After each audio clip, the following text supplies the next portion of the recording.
So welcome everyone to the UK Catalysis Hub webinar. It's my very great pleasure to introduce Dr. Chris Mitchell, who's going to give a perspective on catalyst testing in the industry. Thank you very much for joining us, Chris. Oh, you're welcome, Josie. Thanks very much for the invitation for this afternoon to talk to people. I hope people are going to find this reasonably interesting, but we'll just get straight into it. And I think Josie will probably want people to put questions in the chat box for the end of the talk. I think that's right, Josie. If you put questions in the Q&A, anything else, put in the chat. All right, thank you. All right. Okay, everybody. Well, so good afternoon, everybody. Let's see if hopefully this is going to work. Right. So what I'm going to try and talk about this afternoon is just some thoughts from an industrial perspective around sort of catalyst testing. So I'm going to talk about why it's important. I'm going to say something about experimental reactors and data quality. I'm going to talk about mass transfer, because that's an important thing to think about when you're looking at testing catalysts in the laboratory. I'm going to say a few words about kinetics, and then I'm going to finish off talking about accelerated catalyst decay testing. In other words, looking at catalyst deactivation in the lab. You're not really going to get any final thoughts, but that's okay. And that'll be the questions at the end, I think. Okay, so let's get going. So for an introduction here, I'm going to talk this about as a user of catalyst testing. So why is it important that catalyst scientists discuss catalyst testing? And for example, why I'm giving this webinar this afternoon. Because it's important that we have effective and competent scientists to be able to support research programs in industry and also our operating plants, and from an industrial perspective. And from an industrial perspective, getting the best out of our plants means getting the most out of our catalysts in those manufacturing plants, and that allows us to succeed in the business of chemicals manufacture. So from an industrial perspective, testing catalysts is an absolute key competency that we have to have. And the other thing about it is doing high quality catalyst testing is not simple, it's not easy, and it needs careful, thoughtful planning and execution. And this applies in industry, and it also applies in academia, of course, as well. It's not easy, and this is why I want to talk about this today. So anyway, let's start off. What if you get it wrong in terms of your catalyst testing? And I'm going to talk about from an industrial perspective here. So the first thing, what happens if your catalyst turns out to be more active than you thought than when you were doing some testing, and then you put it in the plant? He says, let's have a look there. And oh, it's frozen up, I think.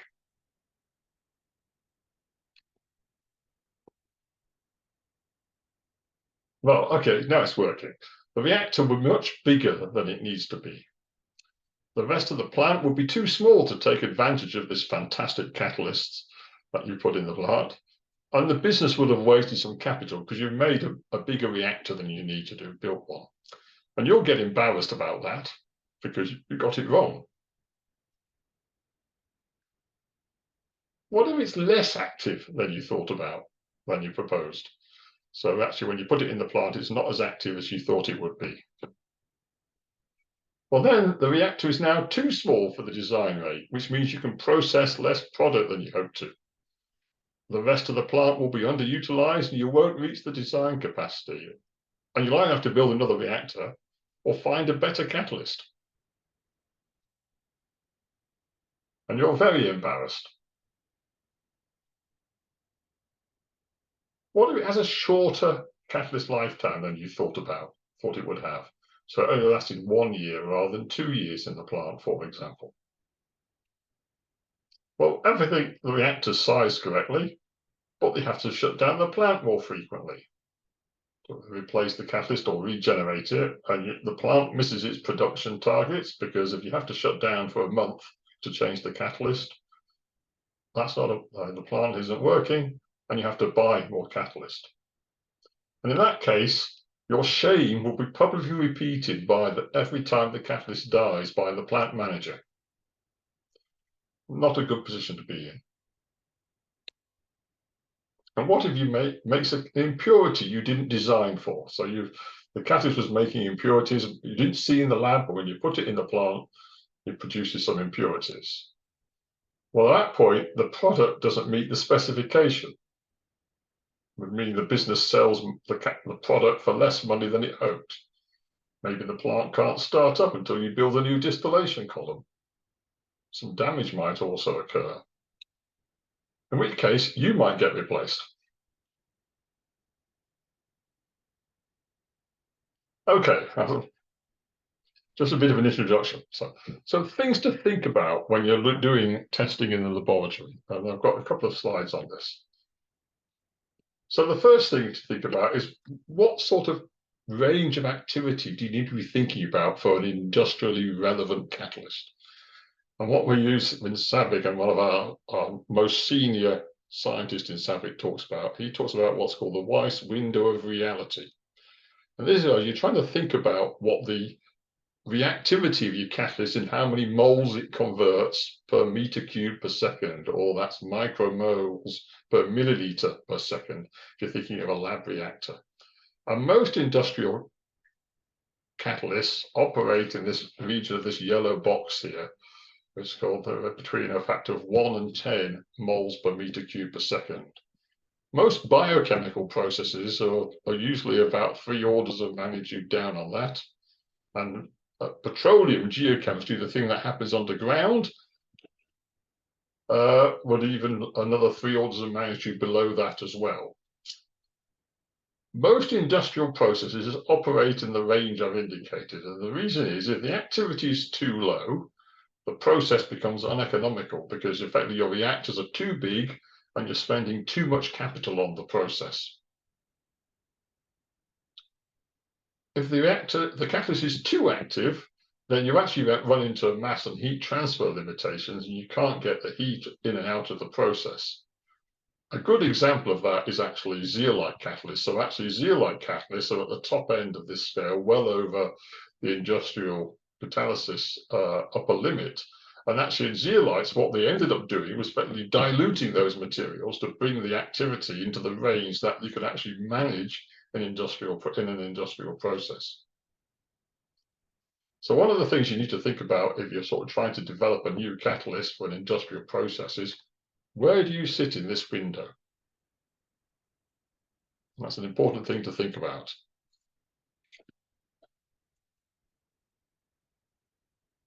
The other thing I want to just talk about is some common terms that quite often are used quite casually and assuming that everyone knows what you're talking about. So we all talk about conversion, selectivity of a catalyst, what the yield of the products are, space velocity, space time, residence time. People talk about turnover frequency. They even talk about standard conditions. But different parts of the world, their standard conditions are different. If you talk to someone in the US versus the UK, our standard conditions that people talk about are different. You need to think about these things. And the way of looking about this is, all right, this is a simple example. You can take cyclohexane, and over a zeolite catalyst, you can do with some metal present, you can dehydrogenate that to benzene. You can ring open it and things like that. So you can talk about what's unreacted, what's the product you want. In this case, the benzene. And we talk about the ring open product, which is you say is the product you don't want, so the bad product. But what happens if you've got a more complicated feed? Now, how do you talk about what's good and bad, and how do you define conversion and selectivity when you've got a complicated feed in the process? It's not so straightforward. Not straightforward at all.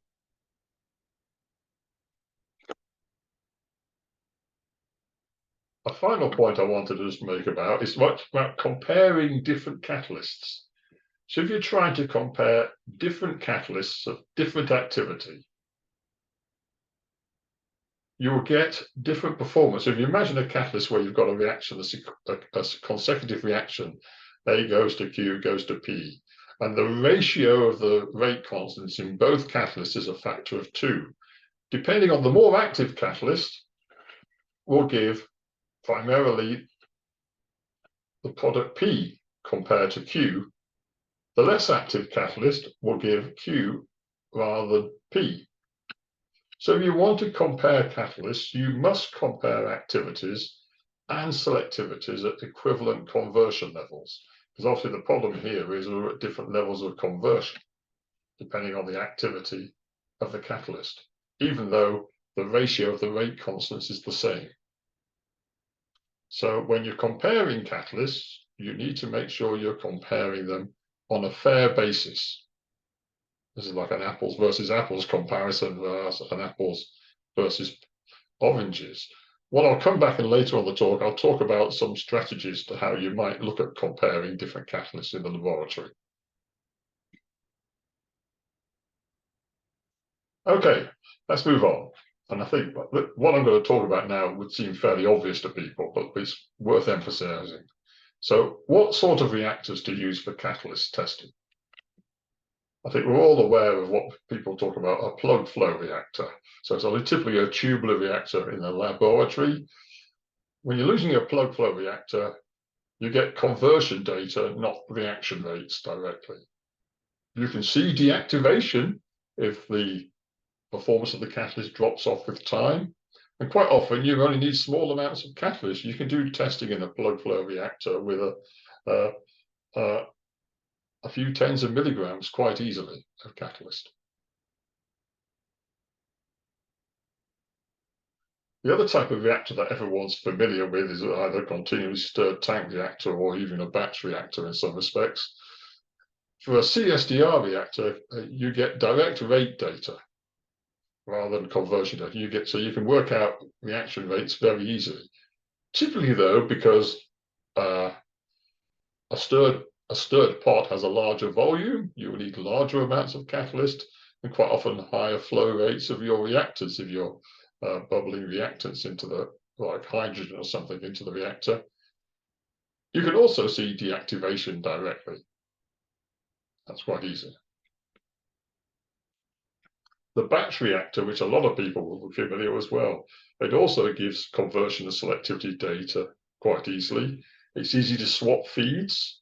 You want to do that. The problem with a batch reactor is it's difficult to see catalyst deactivation. Because typically in a batch reactor, you produce more and more product as a function of time on stream. So you can't really see the deactivation very easily if it occurs.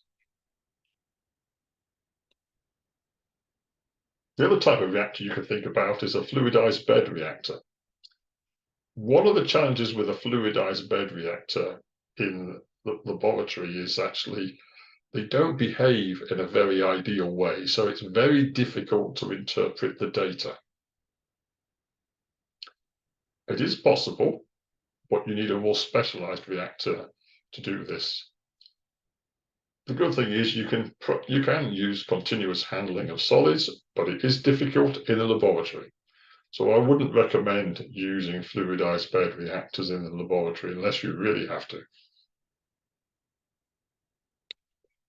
The other type of thing you can think about in the laboratory is using some sort of thermogravimetric analyzer. Problem is most of the time that's limited to weight changes. You need careful interpretation of the data, and quite often more standard instruments you have issues with mass transfer and the bypassing of the sort of the pan in which you put the catalyst sample. So again, it's very difficult to interpret. There are specialized reactors available commercially. They're quite expensive. So again, it's not something I would normally recommend to you. So really, you should be focusing for most catalyst testing, I would say, with a plug flow reactor, a CSDR, or a batch reactor.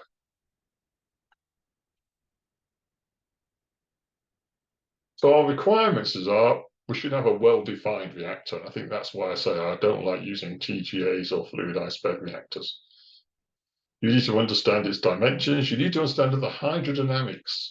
What's the flow distribution of the wetting or the contact phases in the catalyst? If you've got a sort of multi-phase reactor system, you need to understand what's going on then.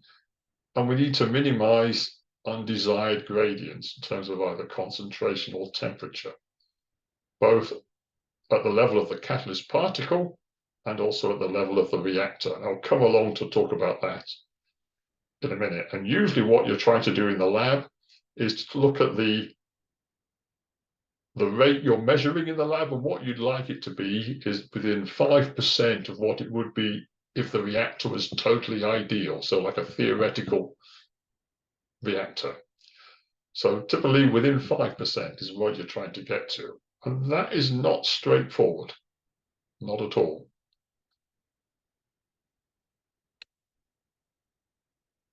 The other thing to bear in mind is actually, the lab reactor doesn't necessarily have to be the same as you will be using the commercial process.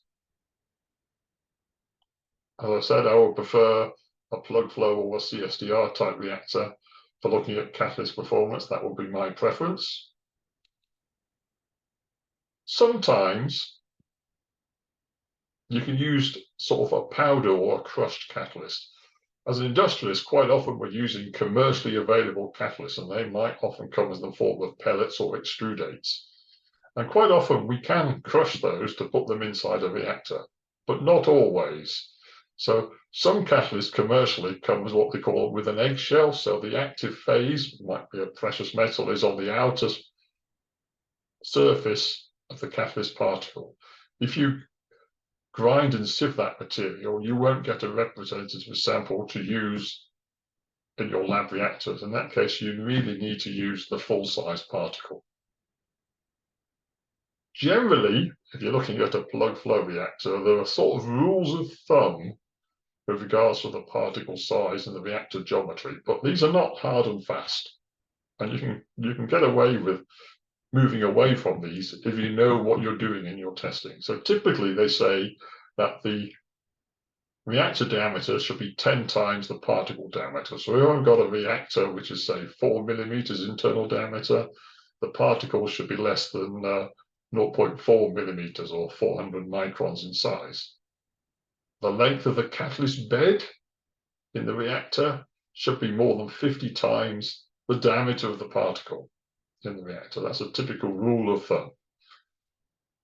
And there are reasons why these rules of thumbs exist. And I don't want to go into that in detail today, but there's literature available which talks about some of these things. Normally in the lab, I would test things at what's called a higher space velocity or shorter contact time than would use in the full-scale reactor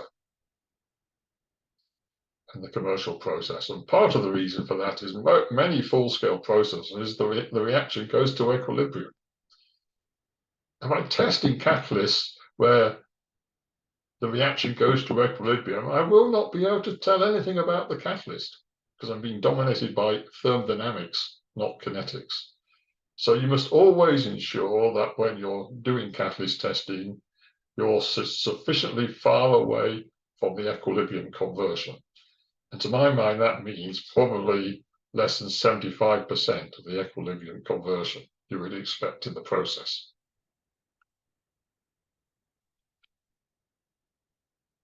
So, looking at a plug flow reactor, the inherent assumption in a plug flow reactor is that there's really no backmixing and the flow is evenly distributed over the cross-section of the reactor. Now, from a point of view of the physics, you can't actually achieve that in a lab scale reactor, but there are ways around that. So really you need, as we said, a high ratio of the reactor diameter to the particle size. The other thing to do is when you've got a catalyst there, you can put some diluent unreactive material in with the catalyst bed, and that would help with the hydrodynamics and the flow behavior in the reactor. Relatively wide reactor tubes could help. We said a high ratio of reactor length to particle size. And finally, running at relatively low conversion. What I have in the picture on the right-hand side of the slide is an example of a reactor we use quite frequently in SAVIC, where we have a catalyst bed, which is supported top and bottom by some inert material.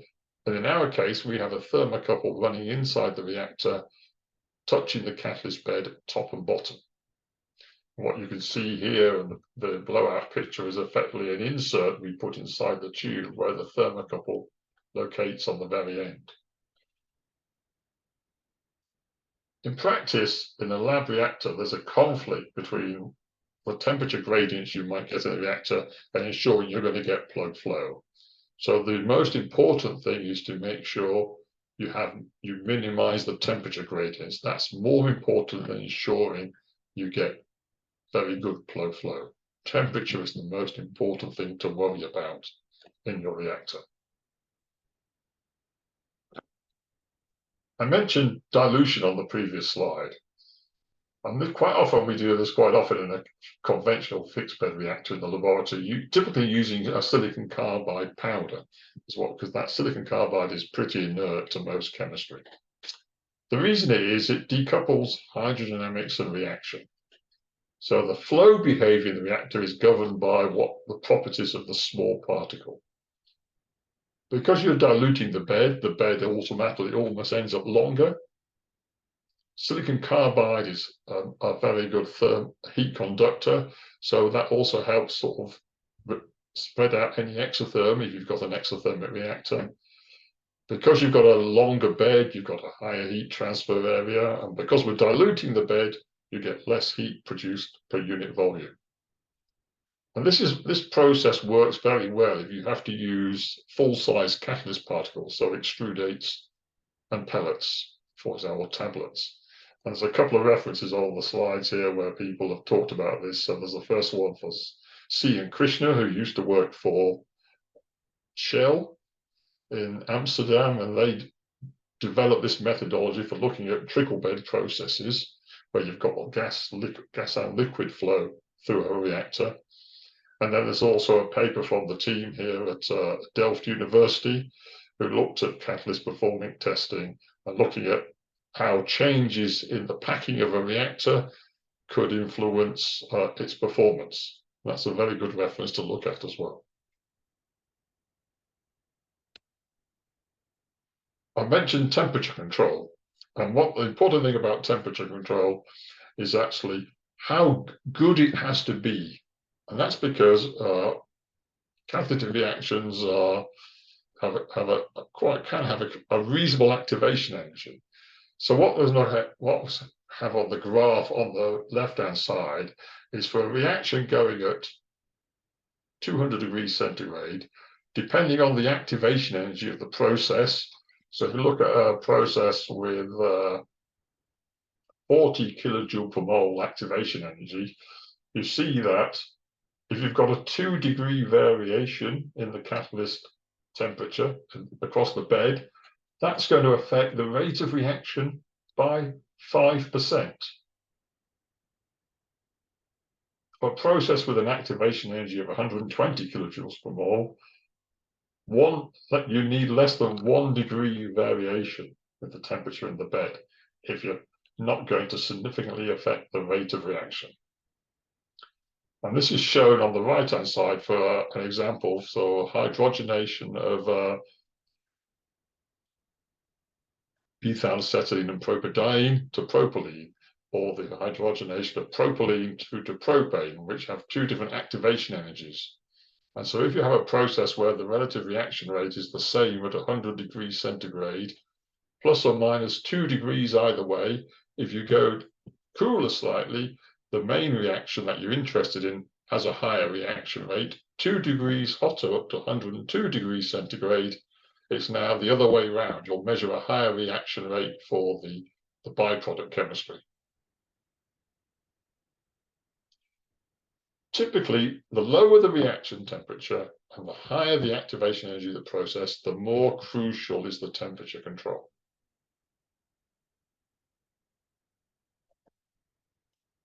I'm going to show you an example of poor temperature control next. And this is a process for the manufacture of phosgene, which is from the reaction of carbon monoxide and chlorine.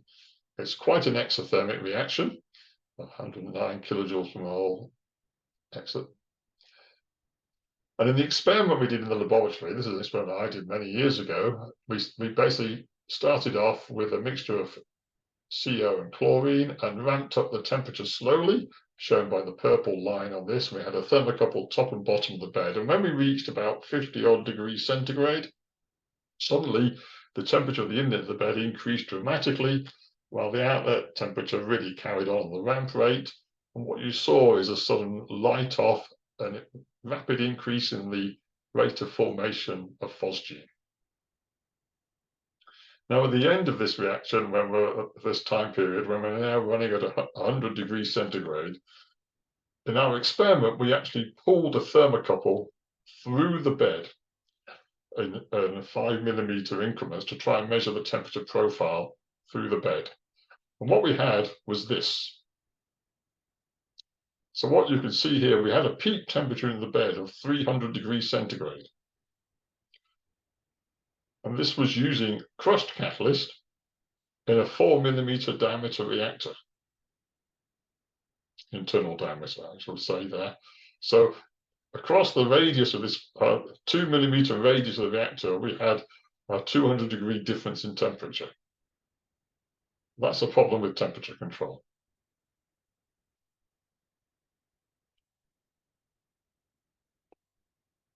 Okay, we've talked a bit about reactors. So let's now think about data quality and what that means, because this is also relevant to the errors I mentioned earlier in trying to get approach to the ideal reactor performance.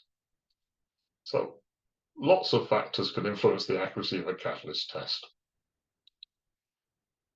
Obviously, the operating conditions, temperature, pressure, flow rates, I think they're quite obvious, I think, to people. There are things to do with the catalyst bed, so how much catalyst, the particle size you're choosing, the distribution of the catalyst in the reactor, if you're, for example, mixing it with some inert material. Things like the composition of the feeds. Are you using pure compounds? Are you using a mixture of materials? Perhaps there's an important thing to think about in terms of the impurities that might be in the feed you're using. They can affect the catalyst performance significantly. And then the products you're analyzing. So you need to quantify the products you're making, maybe the trace products, the co-products. And one of the issues you have in laboratory testing, there are products that you may consider insignificant in a laboratory test, but when you start to put them into a real process where you have recycles, they can build up in concentration and then impact the catalyst performance. So let's talk about errors, and I'm going to talk about this. Think about the example I just mentioned a few slides ago about the methylacetylene propadiene hydrogenation and the sensitivity that has for temperature. So the first thing, let's talk about product analysis. You use GC, quite a lot of people use gas chromatography. So typically you might be plus or minus 2% on the measured concentration of something. You know, just because you've got a peak there, you've still got to integrate it and everything else. There are errors associated with that. So that can affect the rate by 2%. 2% variation in 2-degree variation in temperature.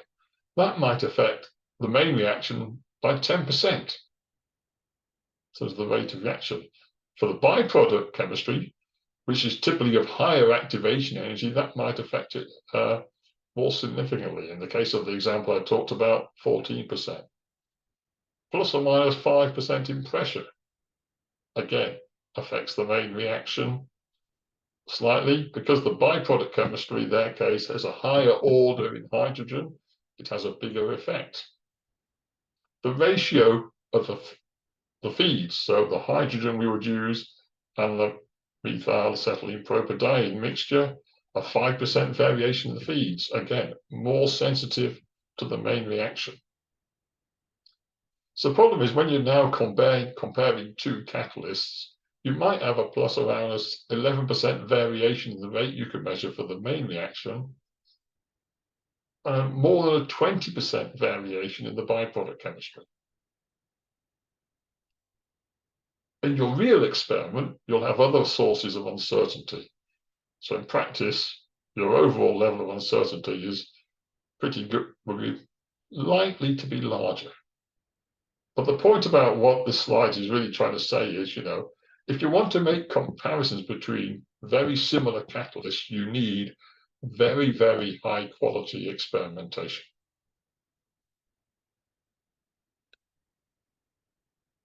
Okay, so what can you do? If there are random variations, then usually everyone does, you carry out repeat tests. And typically the error reduces in proportion to the square root of the number of repeats. So if you want 5% uncertainty in the apparent activity you measure, you probably need 5 or 6 repeat experiments. If you want 5% uncertainty in the byproduct reaction, you might need 20 repeats. But the other thing to mention is you need to understand sure that the main uncertainty in your measurements are random and independent.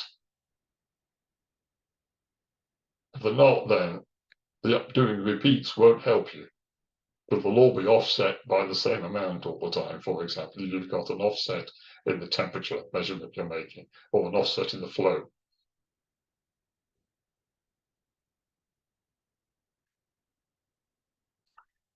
I want to talk about mass transfer in the case of laboratory testing. And this is important to understand. And you can do lots of calculations to understand this, but I want to talk about it in a more practical sense.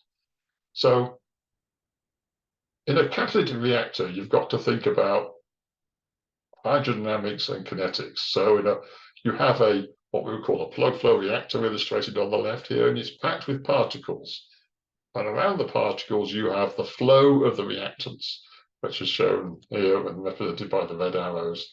And that's around that will be at the micrometer scale, maybe, if you've got a particle which is a few hundred microns in size, And then within each catalyst particle, you then got to worry about the transport and the diffusion of the reactants from the fluid that surrounds the particle into the pores to the active sites, which in this case are represented by the green dots on the surface. You've got to worry about that mass transfer effects of things diffusing into the particles and actually the reactants diffusing out, the products rather diffusing out. You need to think about that as well. And so the question is, how do you go about deciding that you don't need to worry about some of these things in your laboratory reactors? So there are some practical tests you can do. I think many people will be aware of all of these. So one of the things in your lab reactor is you can look at changing the particle size of your catalyst. So if you take a material and you've ground it up and sieved it, you can look at different size fractions. And eventually, if you go to very small particles, you should get a constant conversion in your reactor. But as you go to bigger and bigger particles, at some point, the conversion you measure will drop off. And that's because it's now being influenced by the diffusion of the reactants through the pores of the catalyst. So you can work out, you can be sure that your experiment is not dependent on diffusion within the catalyst particles if you use a sufficiently small catalyst. So you can do that experiment in the lab quite readily. The next one is to vary the flow rate in the reactor at constant contact time. So in other words, I might double the mass of catalyst in my reactor and also double the flow rate. Or go to 3 times the mass of catalyst and 3 times the flow rate. So the contact time is constant. And when you do that, what you might find is that the conversion increases as a function of the flow rate until you reach a constant level. And at that point where you've reached a constant level, the conversion you're measuring is not being influenced by the diffusion of the reactants from the bulk fluid to the surface of the catalyst particle. This is what we call looking for external mass transfer limitations. If your flow rate is too small, you might find your conversion is being influenced by the transfer of material from the bulk fluid to the surface. So again, this is a test you can do easily in the laboratory as well. You could just look at construct an Arrhenius plot. So look at the temperature dependence. So quite often, normally you would measure the temperature, do an Arrhenius plot, and the slope is related to the activation energy of the process. If you've got mass transfer limitations from diffusion within the pores, what you would find normally is that your activation energy will be lower than it really is in the real process, typically by about a factor of 2. And if you're limited by the external mass transfer limitations, so the diffusion to the surface of the catalyst particle, quite often the slope is very, very low, and the activation energy you would measure is very, very low indeed. It might only be sort of 10 to 15 kilojoules per mole. And then you've got mass transfer limitations from diffusion to the catalyst surface. The problem of this sort of test is you might not be able to look at a wide enough temperature range. Looking at 20 to 30 or 40 degrees temperature range is not sufficient. You need to do this over 100, 150 degrees temperature range quite often. And that's not practical in many experiments. If you've got a CSTR, so a stirred pot, one thing you can look at is changing the stirrer speed of the cat so if for example, you've got a liquid phase reaction which you're bubbling hydrogen into, you would increase the stirrer speed to check there is no impact of the stirrer speed on the conversion you measure. Again, so in that case, you're not worried about mass transfer there from the gas through the liquid to the surface of the catalyst particle. The other thing to think about is varying the catalyst concentration in your stirred pot. Because what it should do, the reaction should depend linearly on the catalyst concentration. If the catalyst concentration is too high, you will find that as you change the concentration, the reaction rate doesn't change. An example of that is when I worked in one of my previous companies, we operated sort of a commercial process of stirred tanks for the production of aniline. It had a certain concentration of catalyst in the commercial reactor. I think it was about 2% by weight concentration.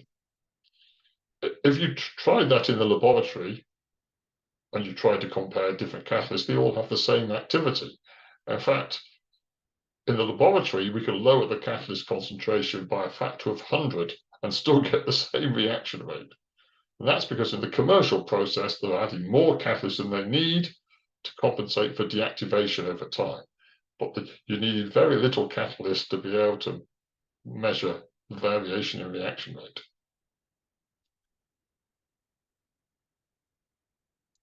The thing to think about when you're lab reactor, you have different gradients. You have gradients within the bed, gradients between the fluid and the catalyst surface, within the catalyst, and typically the most important thing to worry about is the temperature gradient in the bed. That's the most important thing. That's going to have the biggest impact because they're going to have a bigger impact than anything else. There can be temperature gradients sometimes between the reacting fluid in the particle surface, but typically they're reasonably pretty low compared to a temperature gradient in that you can get in the bed. You will always have some temperature gradients and concentration gradients in your reactor. The question is, can you minimize the influence they have on the results you will obtain in your testing?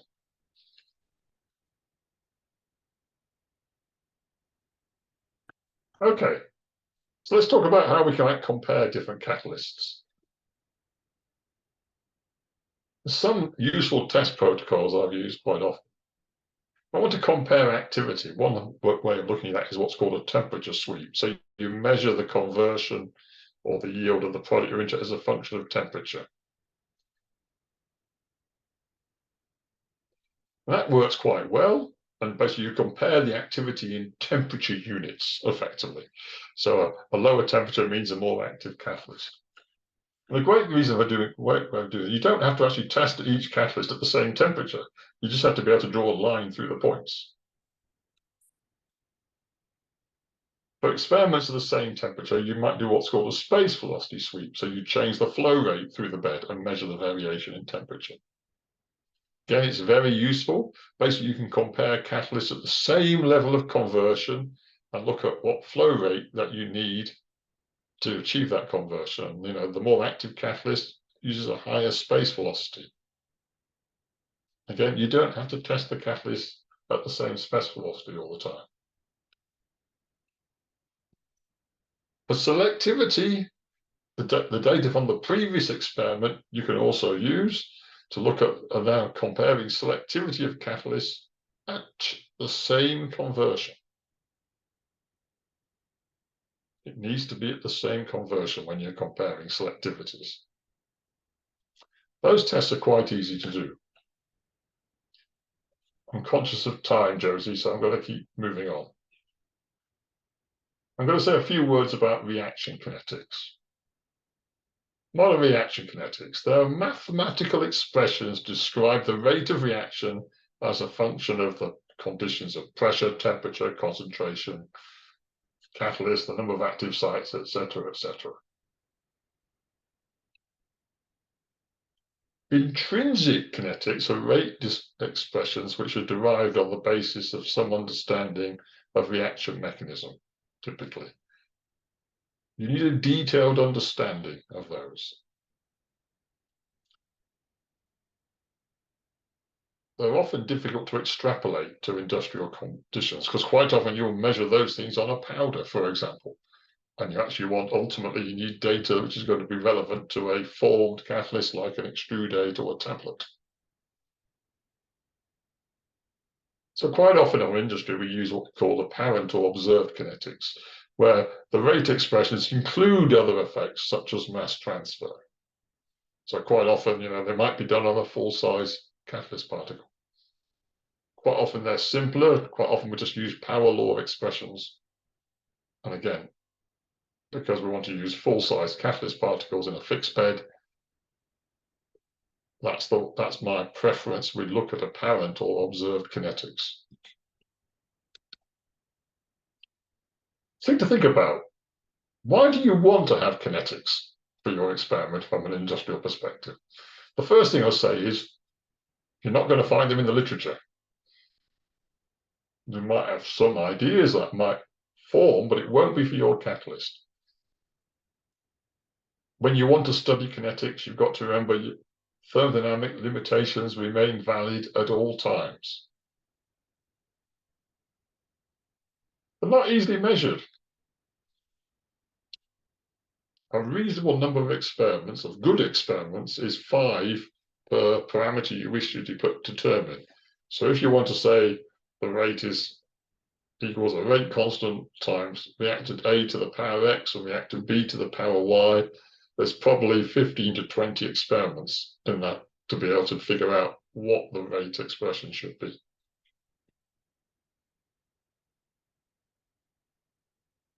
I would say you should always try to measure them at low conversion, probably less than 10%. If you do that, you have less to worry about in terms of the behavior of the reactor and the transport processes and the mass transfer effects, etc., that's going on. Again, don't measure at full conversion or at equilibrium. They have 0 value when studying kinetics. And probably the best starting point is to assume things are first order to start off with. It's unlikely there's a 6th order reaction going on in a process.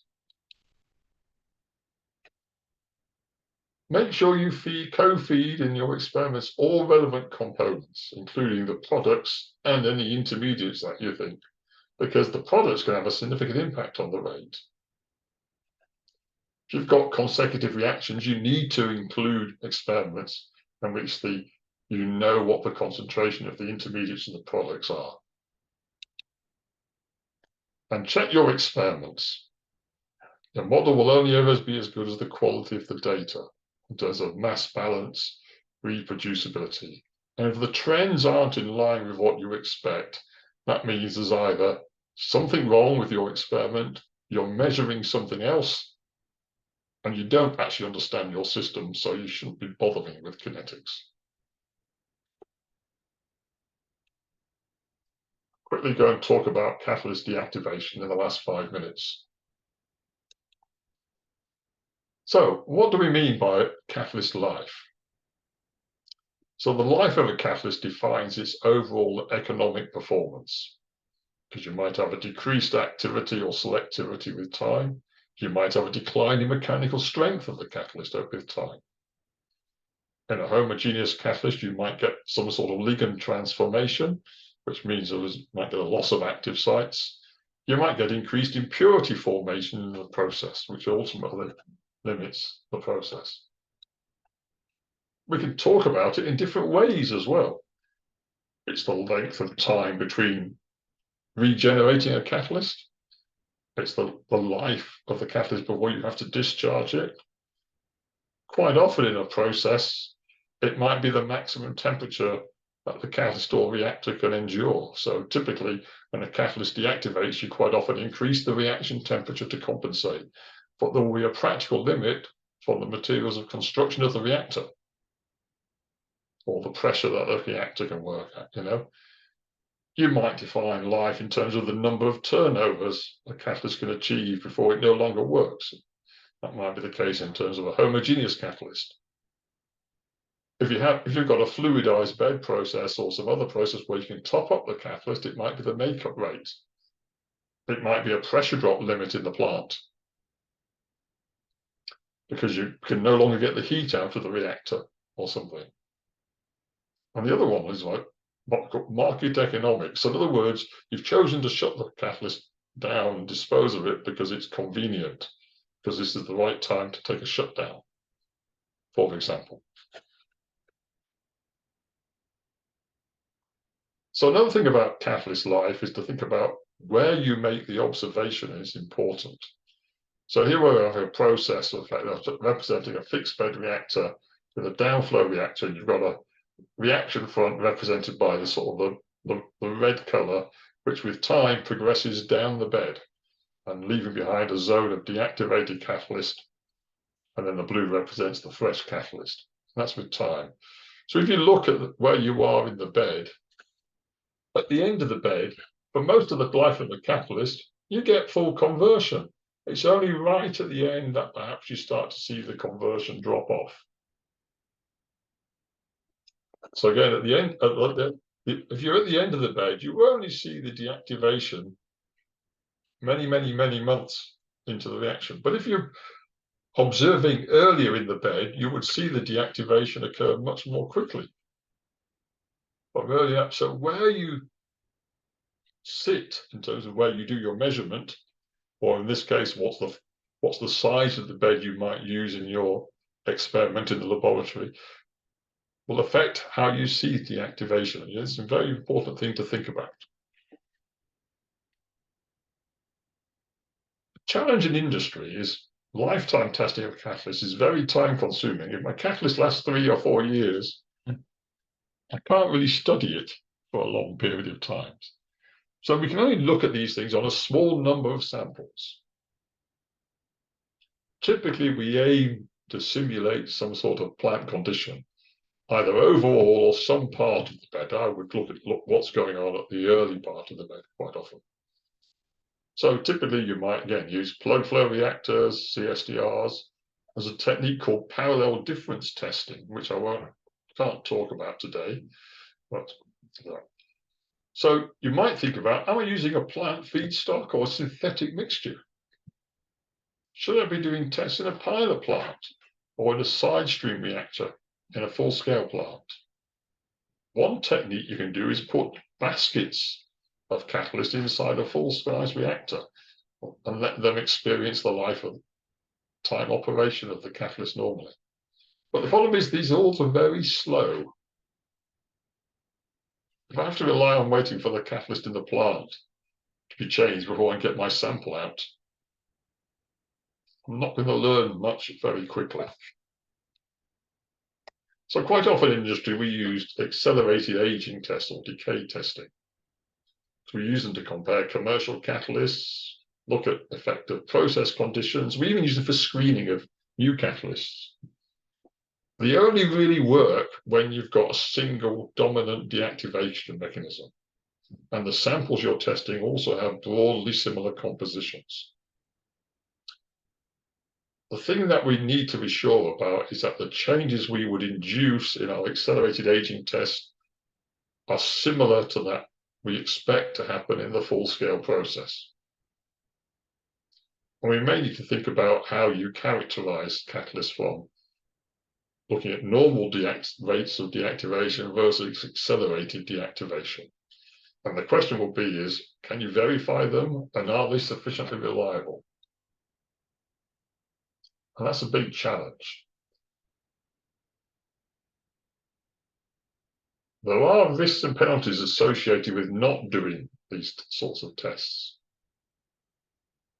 So some of the risks are that you may draw the wrong conclusions from short-term experiments. You may not explore a wide enough range of conditions. We look at too few samples. But then again, there are delays to a development program if you're looking on a new catalyst for doing full life tests and the costs of doing those life tests. So there's a compromise to be made here. In industry, our aim is to make progress, whether it's catalyst development, selection, or design of a new process. It is not to generate or publish pure or exact science. In industry, we won't survive for long if we spend a lot of time studying non-useful catalysts in exact detail, or even if we make exaggerated predictions from a single unsuitable test. However, we have to use them in industry. Without them, we have to use them with the right sort of safeguards and in combination with other techniques and analytical methods.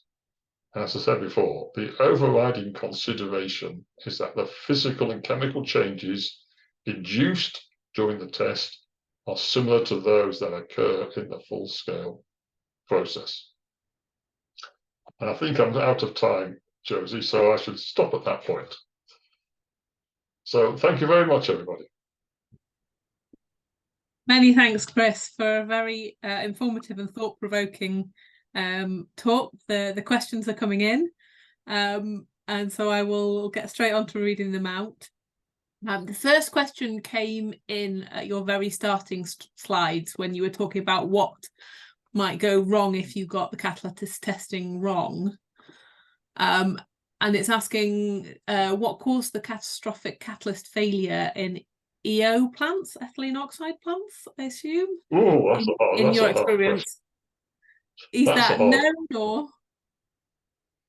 Probably not. There are so many things that can potentially go wrong in these plants. When you say catastrophic failure, the question now is, what do people mean by catastrophic failure?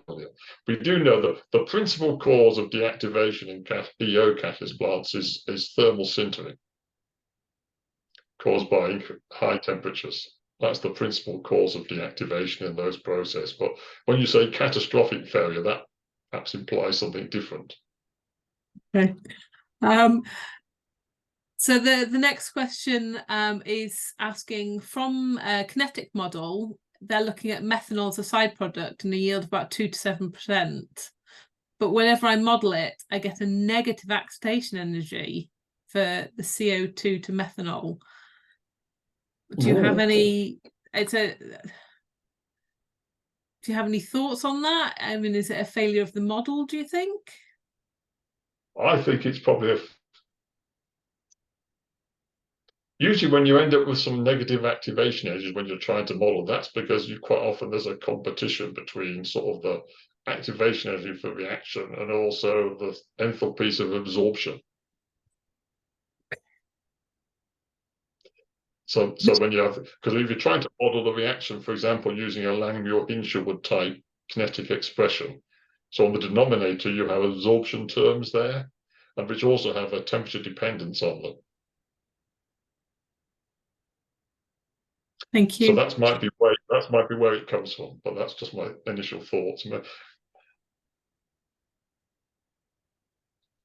So the next question, can you comment on the potential issues of comparing research grade and technical grade catalysts with specific regard to kinetic analysis?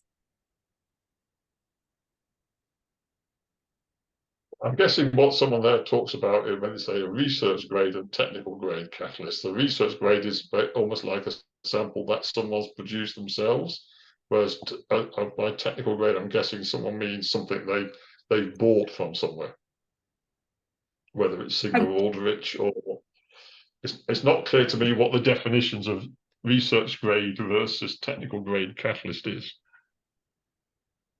No, unfortunately, I'm not entirely sure. If it was an anonymous question, so if that was your question, if you have time, if you could clarify, we'll come to it at the end if we have time. So Uni is asking, often I find in the setup of a new reaction to be the most time-consuming task. To what extent can you use multiple tests of the same packed reactor, varying flow rates, concentrations, temperatures, to minimize the inherent uncertainty of your measurements? Are there good references to understand how to design experiments to do this? Yes, there are some good references. I'm not sure. I couldn't quote you any off the top of my head, but if someone wants to get in touch with me offline, you can. I can perhaps direct some people to some references. I do have quite a lot of references on catalyst testing, but I couldn't quote you something off the top of my head. So Uni, if you drop us an email, we'll put you in touch with Chris. Yeah, I'm happy to help offline. So the next question is, how may one assess the catalytic performance for a sample that is a pre-catalyst to the actual catalyst, i.e. the real catalyst formed during a conditioning phase, e.g. as in FTS over an FE catalyst?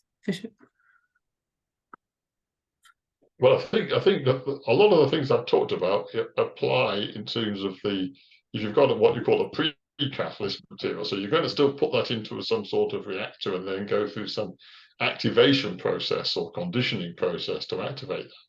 A lot of the things I've talked about apply in that case as well, I think, because you have to ensure that the whole sample becomes activated in the right way. So the whole question about the flow behavior and mass transfer effects in the reactor apply during the conditioning and the activation steps as well.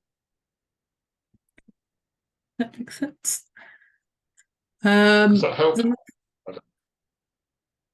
So the next is, are there any test methods or any test method for predicting the pressure drop of a catalyst?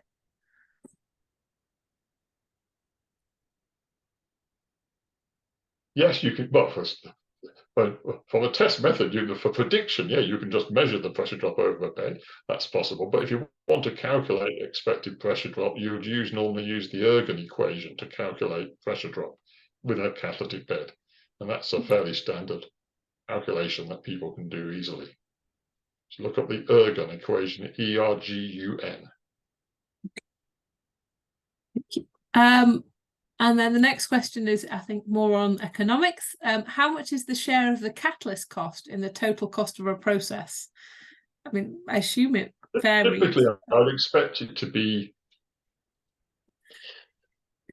a few percent, typically maybe 5% of the process, the charge of a catalyst. One of the challenges would be is, as a user of catalysts, I want the catalyst to be as cheap as possible.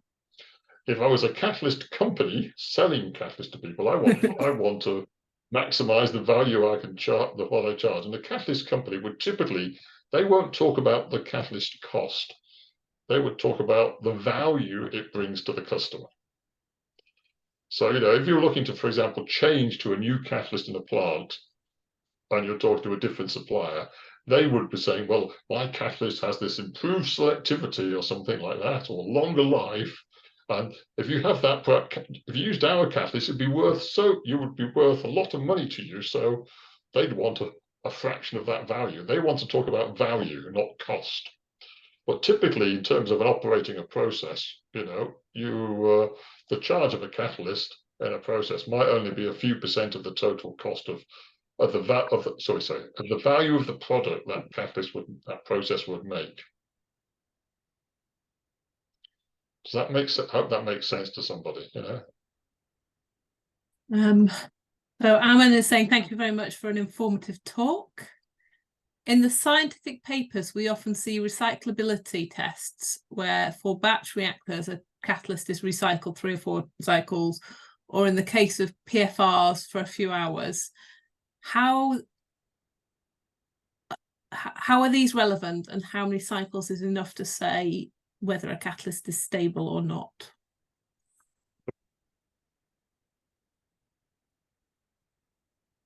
Personally speaking, I'm not sure they're very useful at all.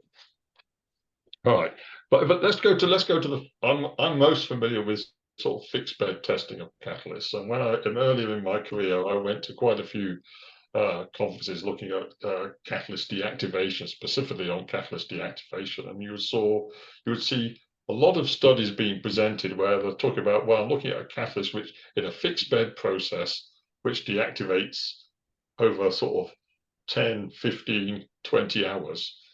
To my mind, from an industrialist, that's just the catalyst settling out in the process. That's not real deactivation.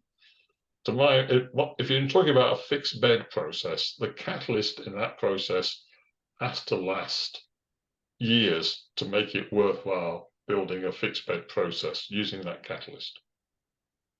If you've got a catalyst which is deactivating in the course of a few hours, you're more likely to want to use that ultimately in a fluidized bed process commercially, or what they call the moving bed process sometimes.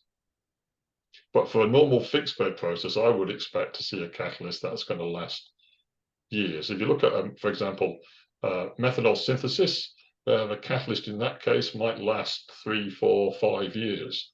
If I look at selective hydrogenation, hydrogenation of acetylene, which they use in steam crackers there, the catalyst there can last 10 or 15 years before they need. They're regenerated can be regenerated every 1 or 2 months, but it might be 10 or 15 years before you actually discharge the catalyst from the plant. Okay. So, but another thing to bear in mind, actually, there was an interesting observation on deactivation. So if you have a catalyst which lasts, say, 3 years in the plant, and then every 3 years the plant shuts down for an overhaul, for other maintenance and things like that. If I've got a plant catalyst that lasts, if the plant shuts down every 3 years, having a catalyst that lasts 4 years in that plant isn't actually much use, because the plant is still going to shut down every 3 years. So what I'd really need, if I wanted an improved catalyst, is a catalyst that doesn't last 3 years, now lasts 6 years. So small incremental improvements in catalyst life are not necessarily much value.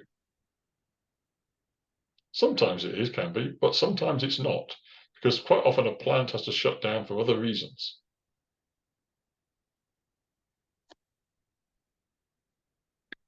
Okay. I think the next question is a little like one I was going to ask. So I just wonder about the reconstruction of catalyst-driven reaction. It's so hard to compare the research. As I've seen in the literature, people ignore intentionally or unintentionally. What do you recommend for an early stage researcher or graduate students like me? I'm not quite sure in terms of what I think. I think what it is, you need to think about the chemistry you're doing, I think, and just think carefully about, understand the thermodynamics. That's the first thing I would say. Know what the equilibrium constant for your reaction is.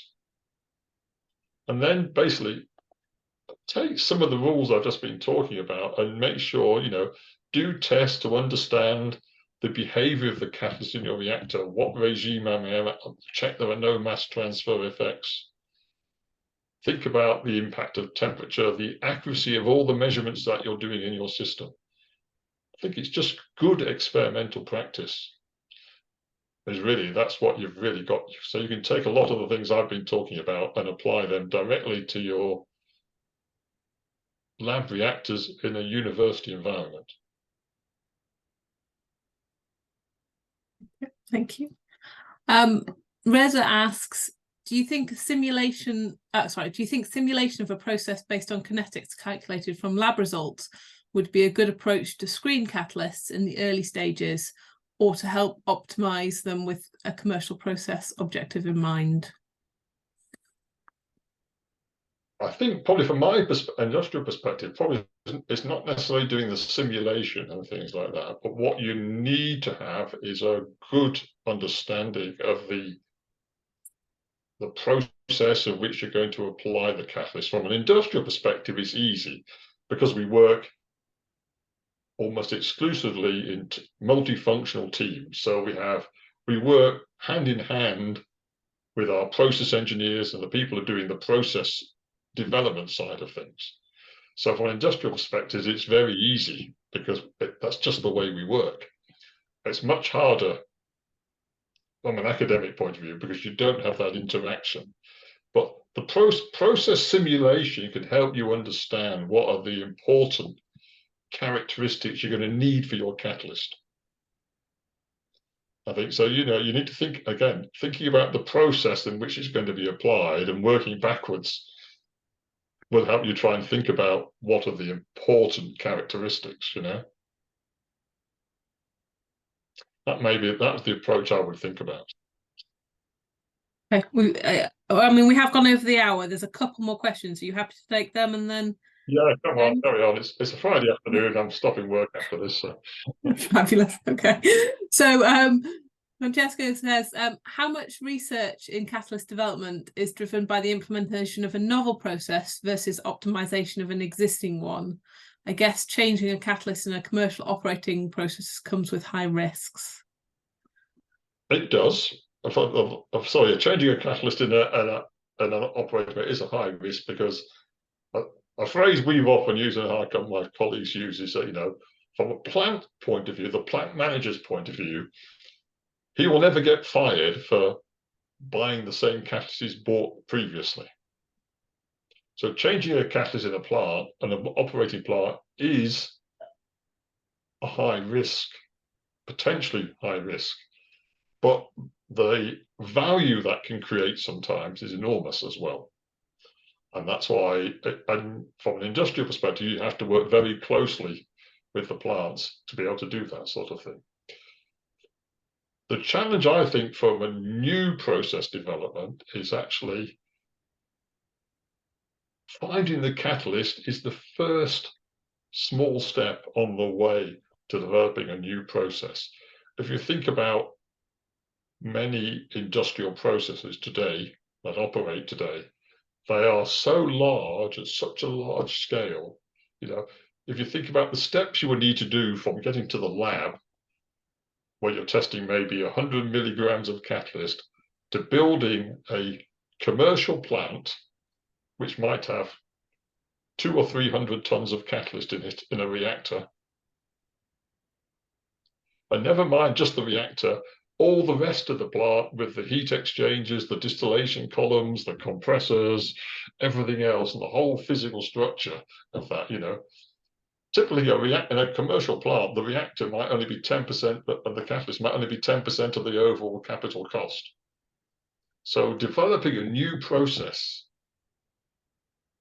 and be sure that you can get to the scale you want to do and all the steps you would need to make along the way is very challenging. Doesn't mean you shouldn't do it, but it's challenging and can take a long time. A good example of that is there's a process which there's now, I think, 3 plants operating commercially. It's called the lucite alpha process. This is a new process for making methyl methacrylate. that started in a company called ICI in about 1992, 1993, I think, something like that. It took them almost 20 years to build the first plant at world scale. The development took an extraordinary length of time. And you've got to remember that when you're developing new processes. You're not going to develop a new process for implementation in a few years. The next question is, if you're looking to minimize the effect of mass transport in a fixed bed reactor, what sort of reaction conditions would you need to change? It's not necessarily the reaction conditions. It's more to do with the flow behavior in the reactor and the properties of the catalyst particle. So in a laboratory test, quite often you're trying to minimize the effects of mass transfer, as I've said. And so you go to small particles. Bed dilution is the things I would look at quite a lot. So when you're mixing the bed with some inert material. The thing to bear in mind, although I've talked about wanting to minimize the effects of mass transfer things, ultimately in a full-scale process, you might use a formed catalyst. I mean, most commercial processes, they all operate with mass transfer limitations. I want to remove that as much as possible in the laboratory reactor, but the full-size process will operate with mass transfer limitations. And if I choose to do laboratory experiments with a formed catalyst particle, which you can do, there are ways to do that. The bed dilution is one example. Is you will have mass transfer limitations in that case. They will exist in your lab reactor, and you just can't avoid them. But what you're trying to do then is make sure that they're the same for every experiment you do, so they don't vary. But yeah, for most things, it's usually about using small catalyst particles. Diluted beds is how I would approach it. I would refer to that reference in the slides from Rob Berger at Delft University. That was on one of my slides. That's a very good reference to look at. And then the final question is, what laboratory method is used to measure effective diffusivity of catalysts? To measure it, is that, yeah? Yeah, to measure it. There was a technique called trying to remember the name of the technique. It's a measurement of second moments of a pulse reactor. So what you would normally use is a string of particles in a narrow reactor. So if you've got pellets, for example, you would put them in a reactor which is almost slightly larger than the diameter of the pellets. And you would have a string of those, and then you would put a pulse through that reactor system. You have an inert flow going through, and then you would put a pulse of some other material, and the changes in the shape of the pulse as it passes through the bed tells you something about the diffusivity. There's a method of measuring that.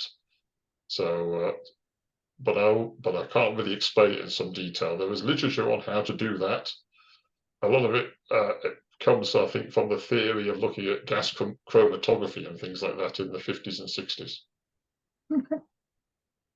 Thank you. But there is a way of doing that. Again, if someone wants to get in touch offline, I can point them at something. So, well, I think you can tell from the sheer number of questions how interested people are in this topic. So thank you very much. I'm not sure my answers were that helpful, but anyway, if people want to get in touch offline via you, Josie, I'm more than happy to try and help.